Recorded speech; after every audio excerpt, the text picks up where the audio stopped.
Okay, so we've spent the last four episodes talking about the tools: index funds, Roth IRAs, mortgages, cars. And I keep thinking, if the math is this clear, why isn't everyone just doing it? That's the question, isn't it? And the answer isn't laziness or discipline or even access. It's something a lot older than any of those things. Your brain. Your brain. Specifically, the way it was built about 200,000 years ago for a world that looked absolutely nothing like a brokerage account. So, before we go any further, because this is a different kind of episode, what exactly are people going to understand by the end of this? By the end of tonight, you're going to understand why your brain is genuinely, physiologically wired to make bad financial decisions, and more importantly, three concrete things you can do tomorrow to start working with your brain instead of against it. That's the episode, and it connects everything we've done so far because we broke down why the car payment in episode 4 was costing people a decade of retirement, and the math was undeniable. And yet, people still buy the car. Every time. Which means the problem was never the math. So, what is the problem? Neuroscience has a name for it. It's called temporal discounting, which just means your brain automatically treats a reward today as worth more than the exact same reward in the future. Like how a slice of pizza right now feels better than the idea of being healthy in 10 years. Exactly. And that's not a flaw. That was a survival feature. In 200,000 BCE, later often meant dead. Eat the berry now. Spend the resource now. Tomorrow is not guaranteed. But now, later is retirement, and later is the whole point. Right. And your ancient brain does not know that. It is still running the same software, looking at your 401k contribution and going, why are you giving away food? Giving away food is genuinely how my brain phrases it when I look at my paycheck deductions. That's because there are two systems running in your head simultaneously. Neuroscientists call them System 1 and System 2. System 1 is fast, automatic, emotional. It's the ancient brain. System 2 is slow, deliberate, logical. It's what does the math. And the problem is System 1 is always awake. System 1 never sleeps. It makes the call before System 2 even gets dressed. And every financial decision you make, every single one, goes through System 1 first. So we're not making bad decisions because we're bad at math. We're making bad decisions because the decision was already made before we had a chance to think. That's the whole thing. And once you understand that, the goal shifts. It's not about willpower anymore. It's about design. You design your environment so that System 1 and System 2 want the same thing. I want to get into exactly how you do that. But first, let's talk about what's actually happening inside the brain when we encounter money, because I have a feeling most people have no idea. Okay, so picture your brain as a house with two rooms. The front room is the prefrontal cortex. That's your rational, planning, future-thinking self. The back room is the limbic system. That's pure emotion, pure impulse, pure survival. And the back room has the louder stereo. The back room is a nightclub. The front room is a library. And when you see a price drop, a sale notification, or a shiny new car, the nightclub goes absolutely full volume. What's actually firing in there, like chemically? Dopamine. It's a neurotransmitter. Think of it as the brain's "this is exciting, do more of this" signal. And here's the part that breaks everything.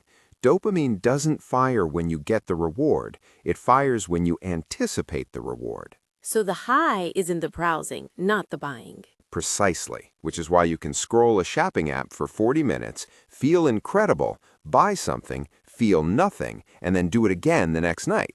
Ah, I felt that personally. The same system fires when you get a tax refund, when you see a limited time offer, when you check your portfolio and it's up. Your brain cannot easily tell the difference between the joy of anticipating a purchase and the joy of anticipating a financial gain. Which means saving and spending can actually feel similar, but spending has the faster feedback loop.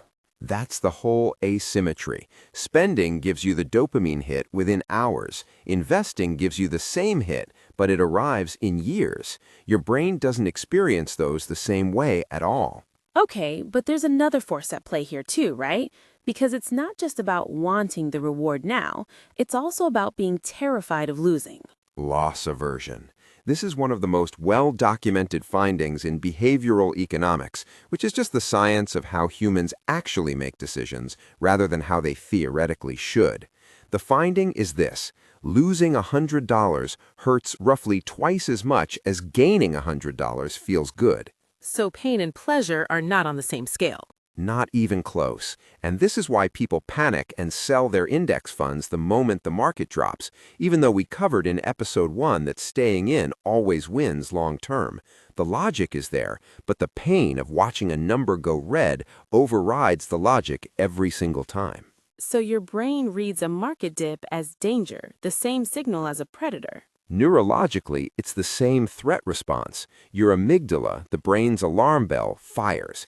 Cortisol floods your system, and your one instinct becomes make the pain stop, sell, get out. Which is literally the worst thing you can do. Every time. And there's a third force at play here too, right? Because it's not just about wanting the reward now, it's also about being terrified of losing. Social comparison. This is one of the most well-documented findings in behavioral economics, which is just the science of how humans actually make decisions rather than how they theoretically should.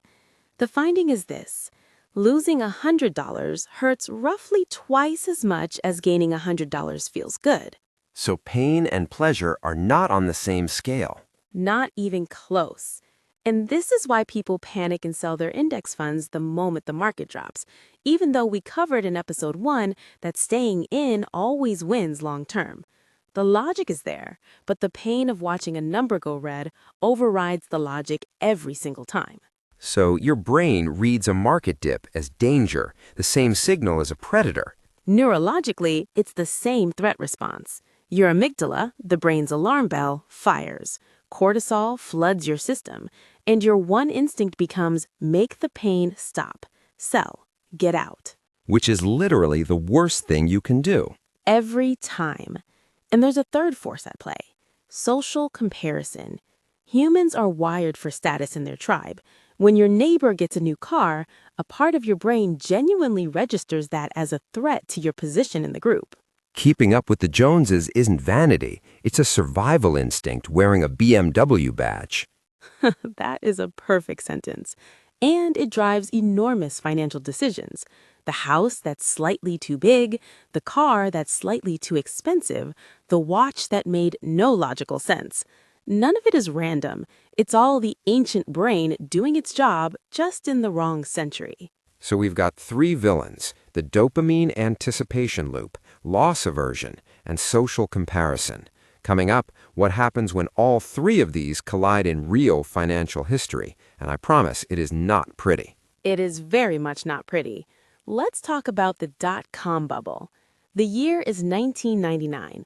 The internet is new, it's electric, and companies with no revenue, sometimes no actual product, are seeing their stock prices double in weeks. This is the era where you could name a company something.com and people would throw money at it. Pets.com sold pet food online. It burned through $300 million in investor money in less than 2 years and collapsed spectacularly in 2000. It never made a profit, not once. So why did hundreds of thousands of normal, intelligent people pour their savings into companies like that? Every single one of the brain mechanisms we just described was firing at once. Dopamine from the anticipation, this is going to make me rich. Loss aversion in reverse, if I don't get in now, I'll miss it forever.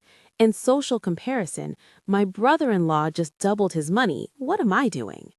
FOMO is just loss aversion pointing at the future instead of the past. That is exactly what it is, and there's a name for the collective version of this: herd behavior. It's the tendency for individuals to follow what everyone else is doing, especially in conditions of uncertainty. The logic is, all these people can't be wrong. But they absolutely can. The NASDAQ, the tech-heavy stock index, fell nearly 80% between 2000 and 2002. People who'd mortgaged their homes to buy tech stocks lost everything, not because they were stupid, because their brains were running ancient software in a modern casino. Now, flip it.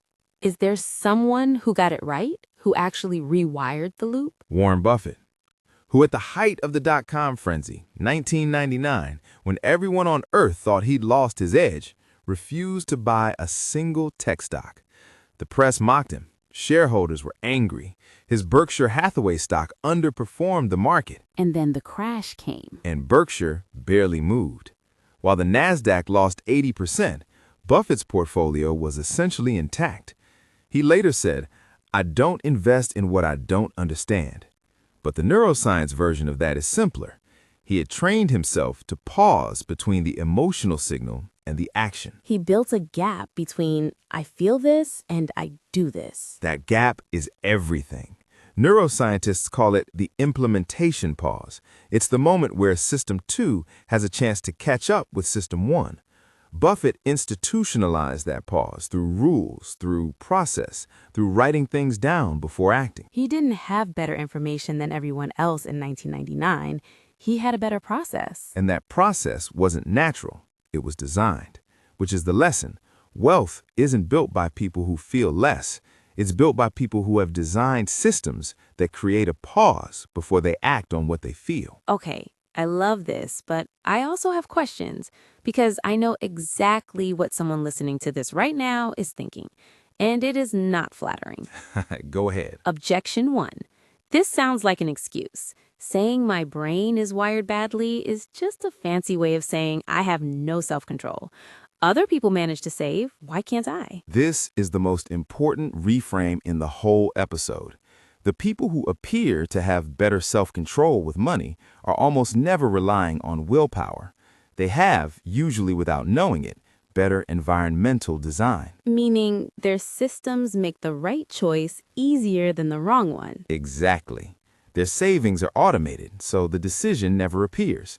Their investment contributions come out before they see their paycheck, so there's nothing to resist. They've removed the moment of choice entirely because they know System 1 will win if you give it a choice. Willpower is not a saving strategy. It depletes. Systems don't. There's actually a concept called decision fatigue, the finding that the quality of your decisions gets measurably worse the more decisions you make in a day. By the evening, your prefrontal cortex is tired. System 1 has full control, which is why every financial decision you can automate during the morning is one you'll make better than if you left it for 9 p.m. Never make financial decisions when you're tired, hungry, or stressed, because that's not you deciding, it's your alarm system deciding. That should be printed on the wall of every bank branch in the world. Objection 2.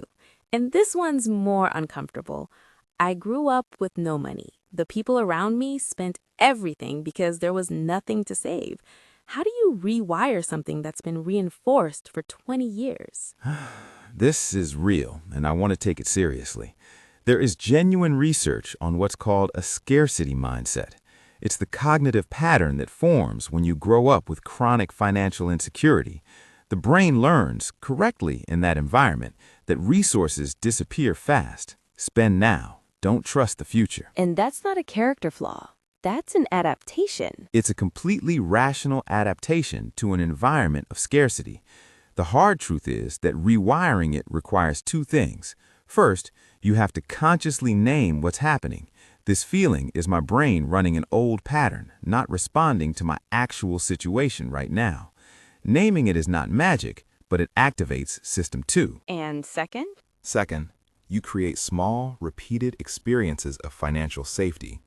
Each time you see a savings balance exist and not disappear and be there the next month, you are literally building new neural pathways. You are giving your brain evidence that the future is real and accessible. It takes time, but the brain is plastic. It changes with evidence. So even $10 a month in a savings account left untouched is doing neurological work. It is, because you're not just saving $10. You're training your brain to experience a different relationship with money, one where it doesn't vanish. That's the beginning of the rewire. That might be the most important thing we've said all episode. And that's the emotional barrier nobody talks about. It's not that people don't want to save. It's that for some people, saving feels dangerous because historically it was pointless. And acknowledging that changes the whole conversation, because the advice then isn't just automate your 401k, it's start smaller than you think makes sense and build trust with yourself first. Okay, 3 micro actions for tomorrow morning. But first, let me split this depending on where you're starting.